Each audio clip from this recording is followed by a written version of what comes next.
et bienvenue dans ma chaîne YouTube Ima's Planet. Là, je fais des vidéos pour ceux et celles qui veulent apprendre du français, mais aussi de l'anglais. Maintenant, dis-moi, est-ce que tu peux vraiment comprendre cette phrase-là? La meuf, elle a été ouf. Ce truc relou lui a fait vraiment beaucoup vénère. Et ben, si jamais t'as rien compris, c'est donc qu'il y a un problème. Non, je suis pas en train de dire que c'est un problème d'orthographe, de grammaire, de conjugaison, je sais pas moi. Mais disons que ton vocable est un petit peu pauvre. C'est pour cette raison-là, vous devez regarder cette vidéo jusqu'à la fin, car cette vidéo est l'une des vidéos qui sont trop importantes afin de diversifier votre vocable en français. Aujourd'hui, on va parler du verlan français. D'abord, c'est quoi le verlan? Le verlan, c'est tout un vocable, c'est un ensemble de mots dont on a inversé les syllabes. D'ailleurs, le mot verlan est aussi inversé. Ça vient du mot l'envers. Juste une remarque, c'est pas tout un mot. On peut inverser ces syllabes afin d'obtenir un autre, appartenir au verbe français. Et donc, ça ne fonctionne pas avec tous les mots du français, car il n'y a pas vraiment une règle à suivre.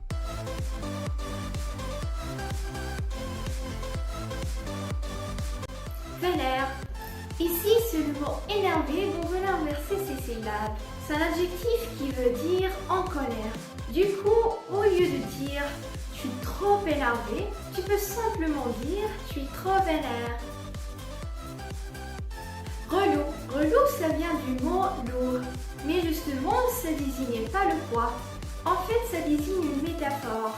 Ça désigne quelqu'un ou quelque chose qui est un petit peu frustrante, un petit peu ennuyante. Par exemple, on peut dire, voyez le mec debout là-bas, ah lui, hein, c'est un gros relou. C'est-à-dire lui, il est trop ennuyant, il est trop frustrant. Chelou. Voilà, chelou, c'est un mot trop utilisé. Ça vient du mot louche, c'est-à-dire bizarre, étrange. Meuf, ça veut dire femme. C'est plutôt une femme jeune ou une fille. Quand vous avez déjà remarqué, le mot meuf, ce n'est pas du tout l'inverse du mot femme.